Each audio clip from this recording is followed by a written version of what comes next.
Are you dreaming of visiting Switzerland? Planning a trip to Switzerland is very exciting, but it can also be overwhelming. How do you choose which of the many scenic cities, towns and villages to visit? Which mountaintop excursions should you take? And what's the best way to get around Switzerland? And of course, how much of the country can you realistically see within your time frame? If you've asked yourself any of these questions, this is the podcast for you. This is the Holidays to Switzerland travel podcast, and in each episode, your host Carolyn Schonnefinger chats with Swiss travel experts to answer your most commonly asked questions, provide practical tips, and take you on a virtual visit to the most popular destinations, and of course some hidden gems to help you plan your dream trip to Switzerland. And you'll hear plenty of conversations about Swiss cheese and chocolate too.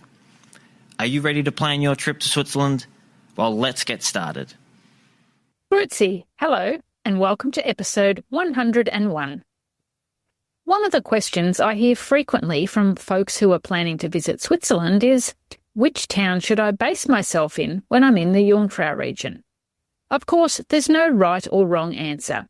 Each town has its own charm and special features. Today, we're focusing on one of the 5 main towns and villages in the Jungfrau region, Grindelwald. Although it's a very popular Swiss ski resort, as you'll discover in this episode, it offers plenty of fantastic things to do all year round. With its location in the heart of the Swiss Alps, there are plenty of mountain excursions to enjoy, and we'll be hearing all about those soon.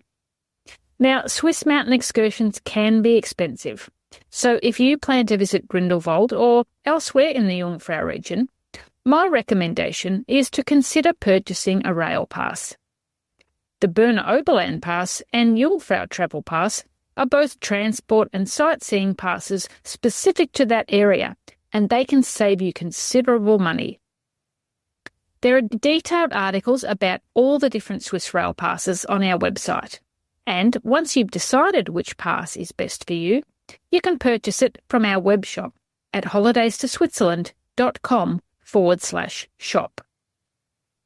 I'm fortunate to have visited Grindelwald many times and I really love it. But rather than tell you all about Grindelwald myself, I've invited a Jungfrau region resident to give you the lowdown from a local's perspective.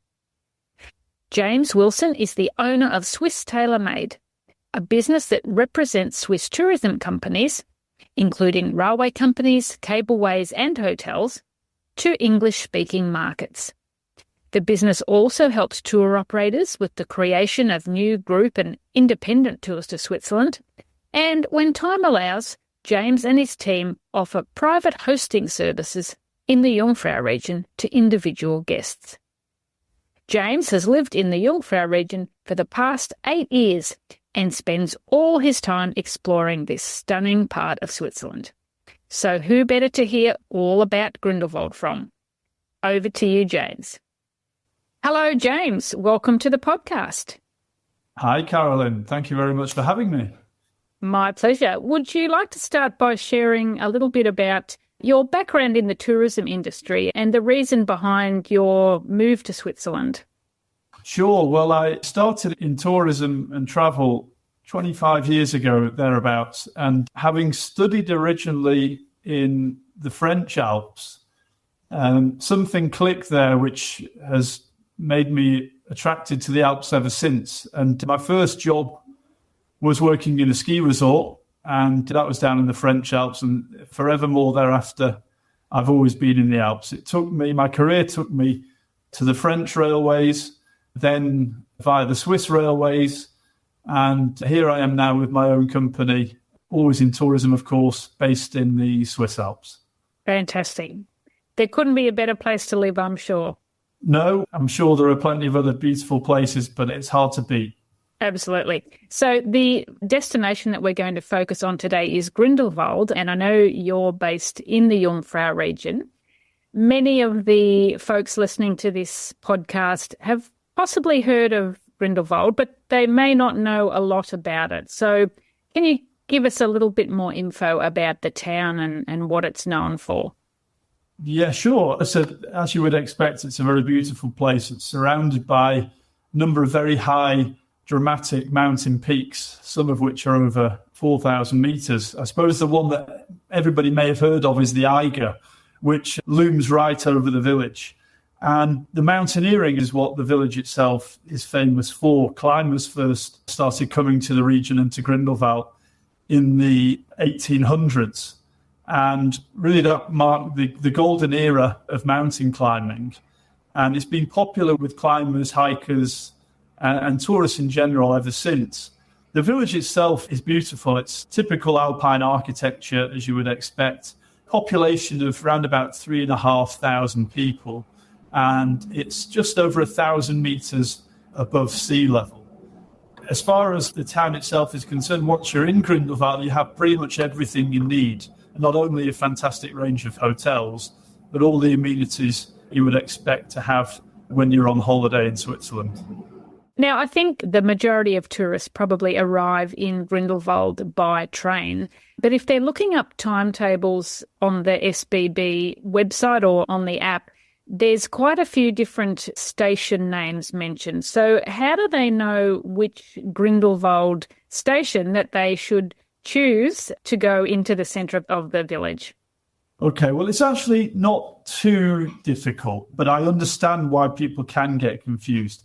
The majority of people coming to Grindelwald by train will be coming via Interlaken Ost. And from Interlaken Ost, you then take a direct train to Grindelwald. Now, first tip I would offer listeners is that when you're at Interlaken Ost station, make sure you get on the right end of the train, because the train to Grindelwald is a direct train, but the train itself splits at a little village called Zweiluchinen.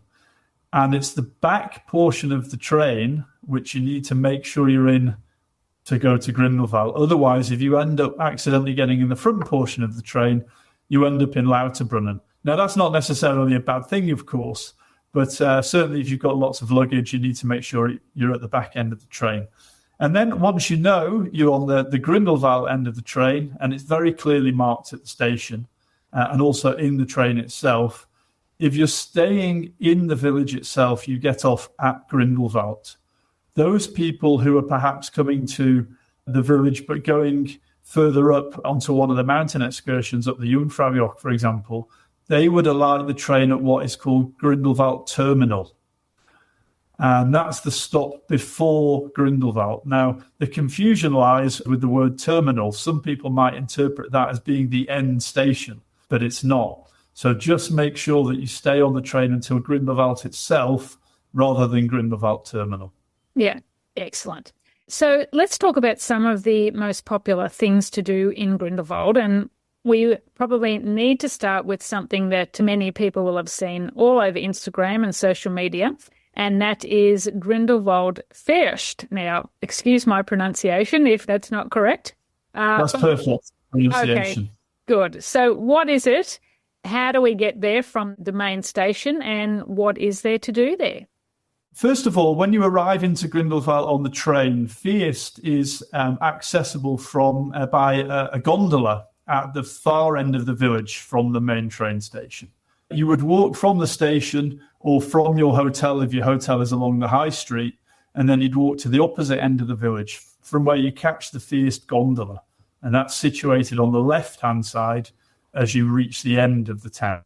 And the Feest gondola then takes you up to the top of Feest, and there's actually 2 stops en route where you can alight, but you carry on, obviously, right until the end to get to Feest. And once you're at the top, the views, first of all, are incredible. I mean, it's worth a trip up there just for the views themselves. But once you're up there, there are many activities that you can do. Of course, hiking being one of them, and certainly that's one of the most popular reasons to go up there.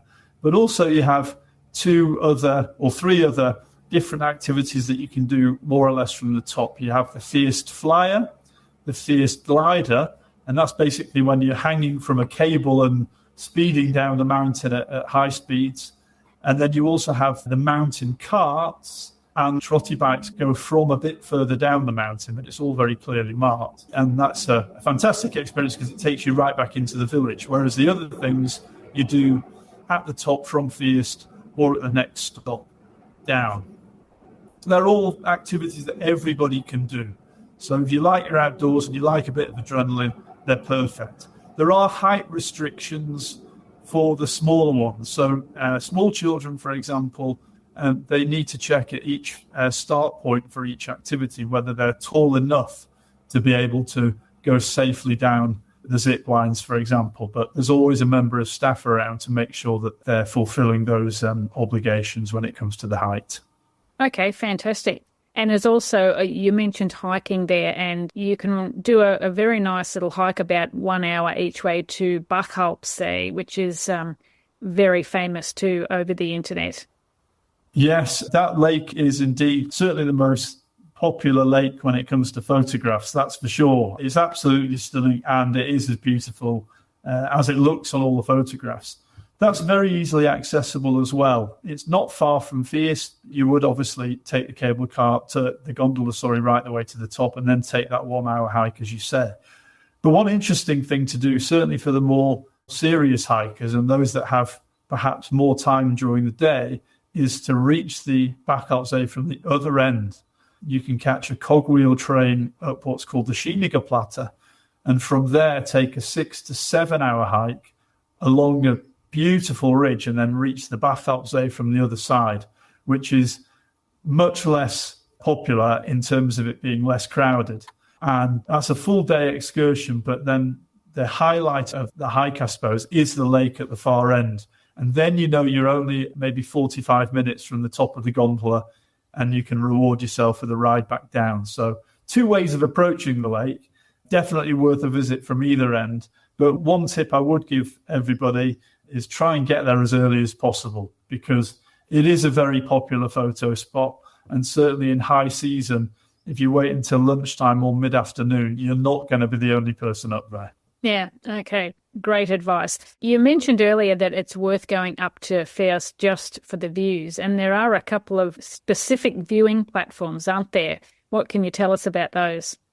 Yeah, well, they're really exciting. And the good thing about them, I suppose, is that they're there instantly as soon as you arrive at the top. You have the cliff walk, and I suppose you could say it's not maybe for the faint-hearted. Some people perhaps don't like peering right over the edge with a huge drop, but it's worth doing. And also, if you start making your way around there and you don't like it too much, you can always turn around and go back again. You see that happening a lot.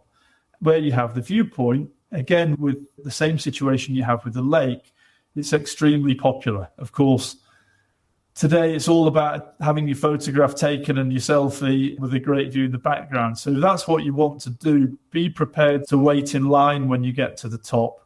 And as with everything on the mountain, my advice would be to try and get up there as early as you possibly can, because, again, it does get very busy later in the day. Great. Now, for those that are listening and aren't familiar with the prices and so forth, the cliff walk and obviously the hike to Bachalpsee, they're free of charge, but you do need to pay additional for those activities that you mentioned earlier, don't you? The flyer and the glider, the mountain carts and the trotty bikes. Yeah, that's right. So going maybe back to basics, one of the things that listeners will know from you, Carolyn, is that you can help them when it comes to choosing the right ticket for a start, because there's a number of different ticketing options when it comes to going up these mountains. But the Jungfrau Travel Pass, for example, would be the one that you would buy specifically to get you to Grindelwald from Interlaken and then use all the various cableways in the surrounding area. Like you say, once you get to the top, however, the additional activities, with the exception of the viewpoints, are not included. The 2 zip line activities, the trotty bike and the carts, they're not included, and they require tickets to be bought separately. Okay, so another small mountain that's easy to get to from Grindelwald is Pfingsteg. How do we get there from the main station, and what is there to do at Pfingsteg?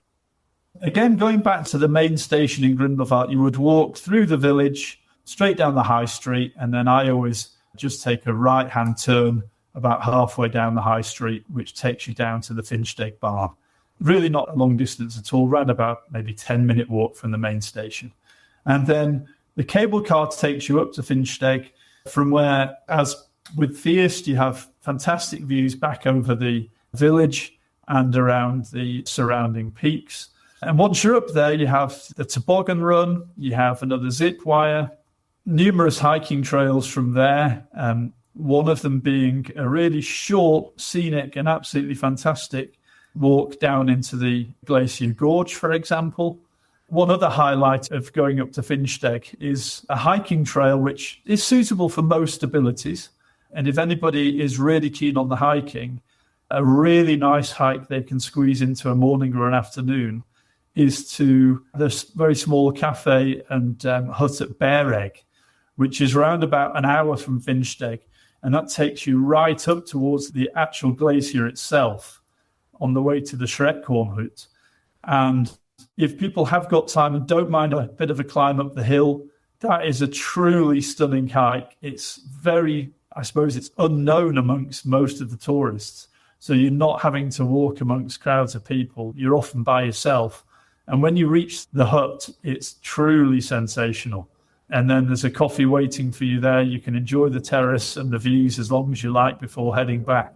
And you can squeeze that into a couple of hours. And that would be my tip for those people who are heading up Finnsteg that want to just do a bit of hiking from the top. Okay, that's definitely one for the list. I wasn't familiar with that hike, so thank you for enlightening me. No problem. Now, not far from the bottom station at Finnsteg, where you catch the cable car, is the Glacier Gorge, and you mentioned the glacier just now. So can you tell us more about that? Yeah, it's a gorge which was formed by glaciation itself. And sadly, as the planet has warmed up, the glacier has retreated. But in its wake is this fantastic gorge, which is accessible pretty much for everybody. And as I mentioned, it's a short hike from Finnsteg, or you can, of course, also approach it from the village as well. That would mean an uphill hike, whereas from Finnsteg you can approach it downhill, which is perhaps more suitable for some. The scenery is unbelievable, as you can imagine. And again, because it's a relatively short walk, you would probably allow an hour and a half for it, depending on which direction you were doing it in. But that means that if you have a fairly tight schedule, it's a really interesting hike to do that doesn't take up all day. Mm-hmm. So highly recommended, only accessible in the summer months once the snow has cleared, because obviously not only is it icy, but you've also got snow falling from the cliffs above. But highly recommended. If you're in Grindelwald and you want to do something for a couple of hours and you're into your hiking, go down there. I mean, it's so spectacular. It's very difficult to describe on a podcast, but the best I can do is just say, go and do it without question. Fantastic. Now, there's kind of an adrenaline activity too that's available at the gorge, isn't there? What's that all about? You've caught me out there, Caroline. Which oh, that's okay. We can skip that. The swing I was thinking of. Yeah, I've not done that. That's okay. We can skip that. All right. No problem. Okay, I'll get into the next question. Now, Grindelwald's popularity is due in part, I guess, to its ideal location in the Bernese Oberland. And it's one of the starting points for anyone who's heading up to the Jungfraujoch, top of Europe. For the listeners who are thinking of planning to go up to Jungfraujoch, what do they need to know about the excursion, and how do they get there, and how long should they allow? Yeah, so Jungfraujoch excursion, fantastic. Loads of different ways you can do it. And the two ways you would do it from Grindelwald would be to either take the train out of the village from Grindelwald itself, which takes you just shortly down the hill to Grindelwald Grunt. You remain on the train, and that takes you up to Kleine Scheidegg. And then the second way of doing it is on the new gondola, the Eiger Express, from the terminal, which I mentioned earlier. You're going to a height of 3,500 meters above sea level. It's a fairly long journey up there. It's about an hour or so, but you're obviously going from a fairly low altitude to very high altitude. So drink lots of water, stay hydrated, don't go crazy on the beer or the wine the night before. Make sure you're in good shape to go up there, because believe me, it's worth it. Now, once you get to Eiger Gletscher Station or at Kleine Scheidegg, from both those points, you join a train for the final stretch of the journey to the top. That takes you through the Eiger itself, it turns back on itself, and then arrives at the Jungfraujoch, which is officially the highest railway station in Europe. Up at the top, you then have a tour, which is well signposted, including not only time on the viewing platform, but also those that want to can also step out onto the snow and get a real sense of what it's like high up in the Alps at that altitude. The views at the top are off the scale. You look down in one direction, down the Aletsch Glacier, which is 22 kilometers long, and it's the longest glacier in Europe. That looks south in a southerly direction. And then from the other side, you can actually see all the way back to Interlaken. And on a clear day, you can see the Vosges Mountains in France and the Black Forest in Germany. Just for that reason alone, it's worth going up there. One really interesting way you can do the Jungfraujoch excursion is go up the way I've described, but then instead of coming back the same way, take the train from Kleine Scheidegg and go down to Lauterbrunnen via Wengen. And that way you get a glimpse of the Lauterbrunnen Valley. From here, then back to Zweiluchinen and back to Grindelwald. And the Lauterbrunnen Valley itself is so stunning. It's a shame if you're in the area and you don't go and see it. I can give loads of tips about the Jungfraujoch. Certainly, if you've never been before, go up there. You should go and see it. Not only are the views incredible, but just the engineering behind it. Built 120 years ago, it's amazing to think that they actually achieved such a feat such a long time ago. But on the downside, without sounding too negative, as with other excursions in the region, my tip would be to go as early as you possibly can, because certainly during high season, it can get very busy up there.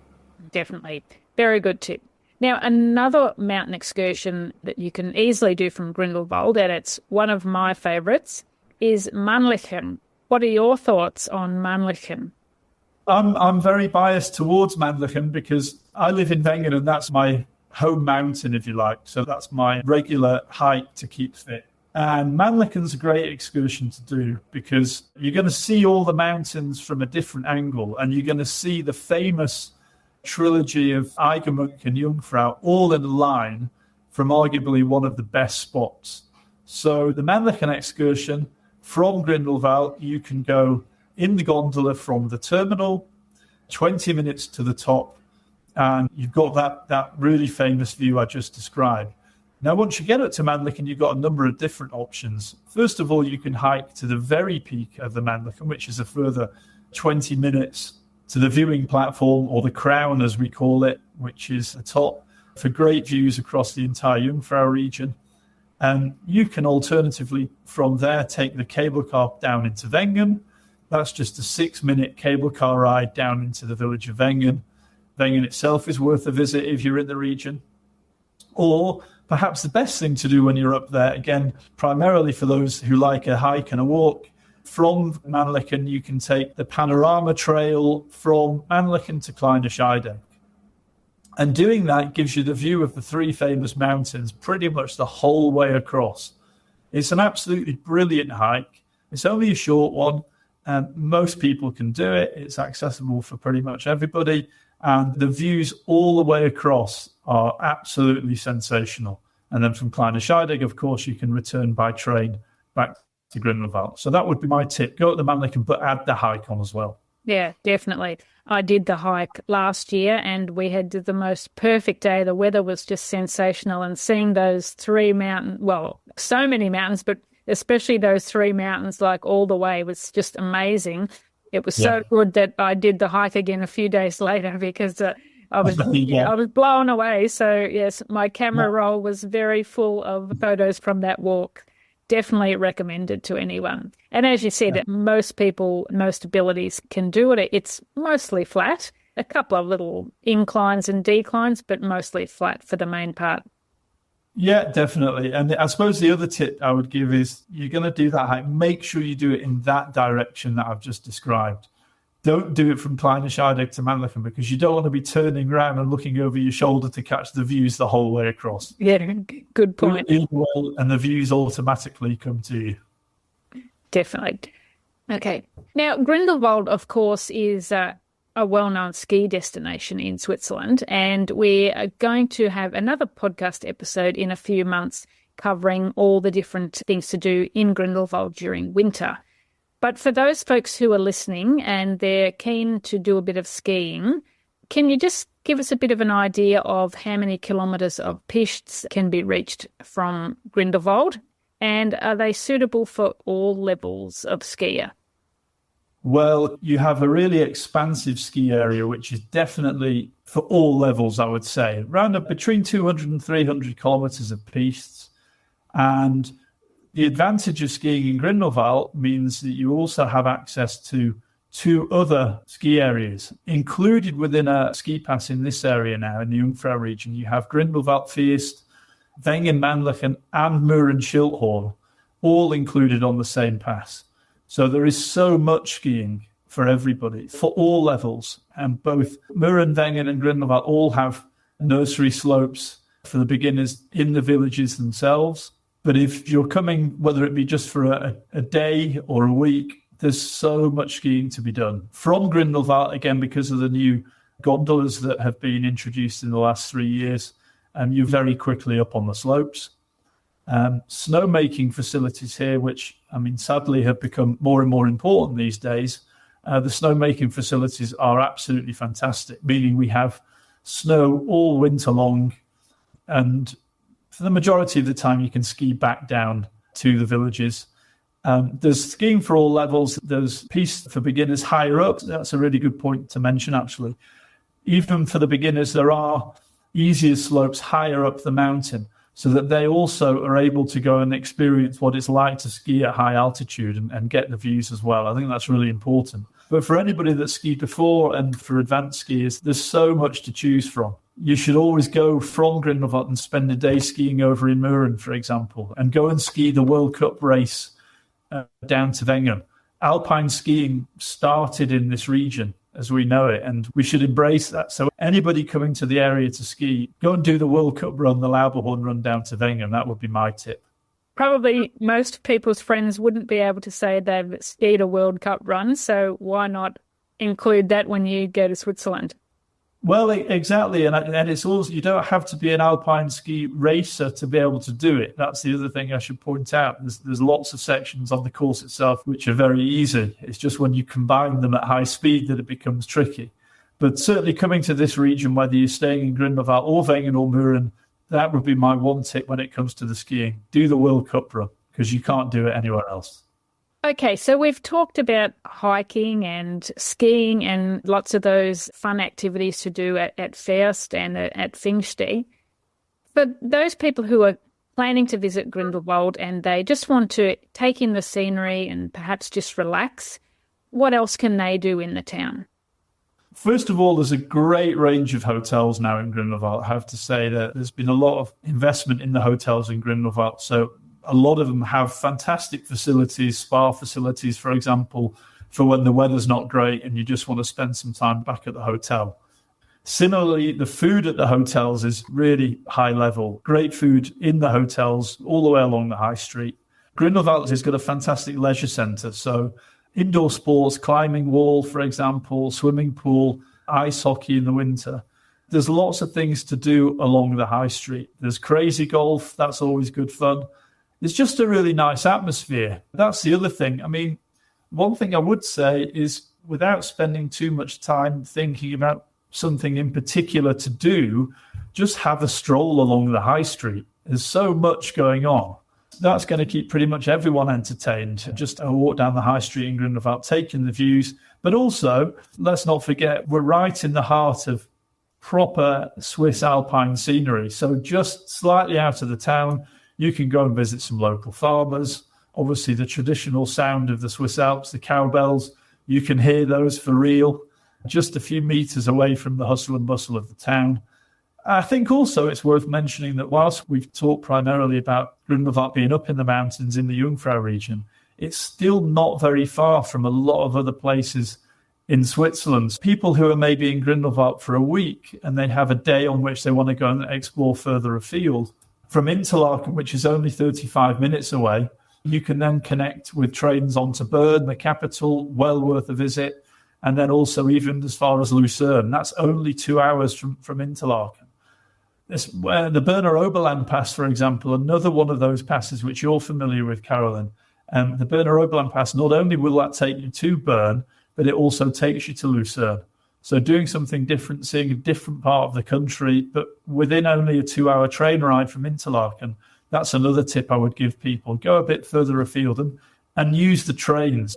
Don't think about organising car hire or private transfers. Get on the train. Yeah, be like the Swiss and use the fantastic public transport network. Exactly. So before we finish up, is there anything else that we should know about Grindelwald before visiting?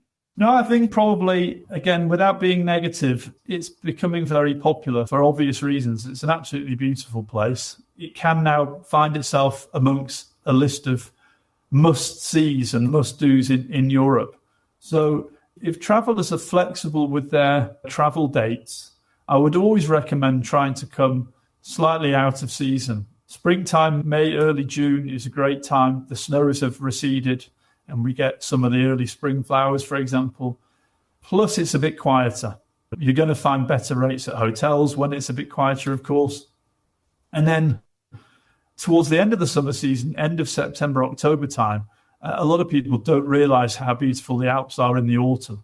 And if you're able to come in September, early October, for example, the daytime temperatures are still really nice and warm, so you can still go hiking in your T-shirt and your shorts.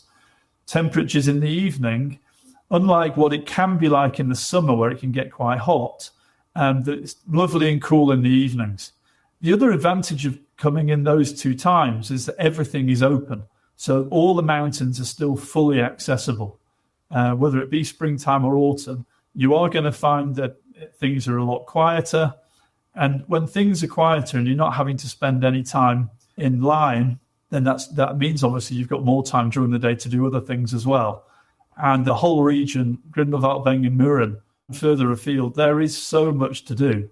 What you don't want to be doing is spending too much of your holiday waiting to do something when actually there's so much more to explore, which doesn't involve standing in line. Very good point. Thank you, James, for sharing all that with us today. Now, how can our listeners connect with you if they would like to learn more about your business and what you do? Well, the best thing to do is go and have a look at my website, which is www.swisstailormade.com. And they are, of course, welcome to email us at team@swisstailormade.com. We are very open to collaborating with people working in travel at whatever level that may be. But anybody wanting tips, not just on this particular region, but all the other areas which Swiss TailorMade are involved in, they're more than welcome to get in touch. I think probably, Karen, it's also worth saying, though, that you're an expert as well on all things Switzerland. And when it comes to those things like which pass do I need to buy, what's the difference between the Berner Oberland Pass and the Jungfrau Travel Pass, for example, they should all reach out and ask these questions, whether it be to you or to me, simply because it can be a bit confusing. And what we don't want is to have people arriving in the region and they've accidentally bought the wrong ticket, when just a simple question to one of us means that they can get here having the right ticket in their pockets already. That's right. It's always an easy question to answer if people want to reach out, as you say. Yeah. Thank you very much, James. It's been wonderful chatting to you, and thank you for sharing all your insider tips about Grindelwald. Likewise. Thanks very much for the invitation. It's been a real pleasure. Thanks very much for having me. Will Grindelwald be your base when you visit the Jungfrau region? With a great range of accommodation, fantastic public transport connections to Interlaken and beyond, a huge array of mountain excursions and activities to enjoy, and plenty of shops and eateries, it really does offer something for everyone. There are lots more helpful resources about Grindelwald and the Jungfrau region on our website, including a suggested 3-day itinerary, hotel guides, and, of course, those detailed articles about the various Swiss rail passes.